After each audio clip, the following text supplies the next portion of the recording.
సాగులో ఉన్న పోడు రైతులకు ప్రభుత్వం పట్టాలు ఇవ్వాలని తెలంగాణ జాగృతి అధ్యక్షురాలు కవిత అన్నారు. చేతికి వచ్చిన పంటను అటవీ శాఖ అధికారులు ధ్వంసం చేయడంపై ఆగ్రహం వ్యక్తం చేశారు. అత్యుత్సాహంతో ఫారెస్ట్ అధికారులు గిరిజన రైతులను వేధించడం తగదన్నారు. నిజామాబాద్ జిల్లా మోపాల్ మండలం మోతిరాం తండాలో కవిత పర్యటించారు. పోడు బాధిత రైతు ప్రకాష్ కుటుంబాన్ని పరామర్శించి పంట పొలాలను పరిశీలించారు.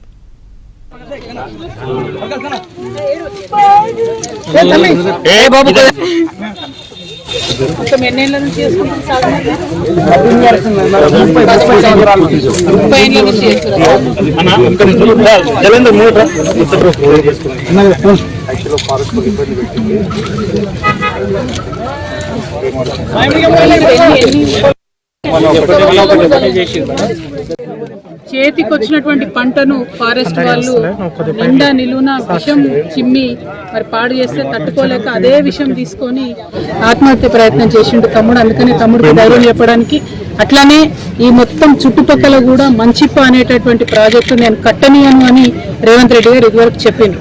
మరి రేవంత్ రెడ్డి గారిని, జిల్లా కలెక్టర్ గారిని, జిల్లాలో ఉన్న ఎమ్మెల్యేలు నేను డిమాండ్ చేస్తా ఉన్నా, మీరు ప్రాజెక్టు కట్టనప్పుడు ఇక్కడ ఉండేటటువంటి రైతులందరికీ ఎందుకు పట్టాలు ఇస్తలేరు? 10 ఏళ్లలో ప్రాజెక్టు కడతామనుకొని పట్టాలు ఇవ్వకుండా చాలా మందికి పెండింగ్ పెట్టడం జరిగింది. ఇప్పుడు మీరు ప్రభుత్వం పాలసీ ప్రాజెక్టు కట్టని తీసుకున్నప్పుడు ఎందుకు పట్టాలు ఇస్తలేరు అని చెప్పి నేను ప్రభుత్వాన్ని ప్రశ్నిస్తున్నా. ఖచ్చితంగా తొందరగా పట్టాలు ఇవ్వాలి. ఫారెస్ట్ అధికారులు వచ్చి వేధింపులు ఆపాలి. ప్రాజెక్టు కడతలేమని చెప్తుంది ప్రభుత్వం. మీరు అత్యుత్సాహంతో వచ్చి అమాయకమైనటువంటి గిరిజన రైతుల్ని ఇబ్బంది పెట్టొద్దని నేను ఫారెస్ట్ అధికారులను డిమాండ్ చేస్తున్నా. వెంటనే మన ప్రకాష్ గారికి, రైతు గారికి నష్టపరిహారం కూడా కలెక్టర్ గారు ఇవ్వాలి. దానికోసం కూడా నేను డిమాండ్ చేస్తాను. వారి కుటుంబాన్ని ఆదుకోవడానికి కూడా ప్రభుత్వం ముందుకు రావాలి.